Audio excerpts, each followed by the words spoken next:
Hello everyone, मेरी Christmas सबैजनालाई। आज चाहिँ हामी क्रिसमसको दिन भाटपाडा घुम्न गएको थियौँ। अनि हामी चाहिँ साँझतिर भाटपाडा घुम्नका लागि गयौँ अटोमा चढेर।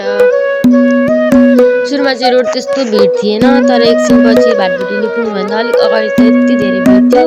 लगभग 15 मिनट जति लाग्ने बाटोमा पनि 35-30 लाग्यो चाहिँ।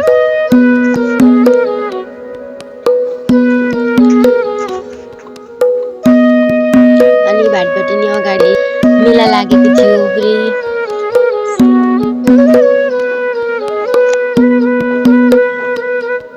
अनि त्यसपछि हामी भाटपाडाको दृश्य हेर्दै भाटपाडातिर इन्ट्री गर्यौँ।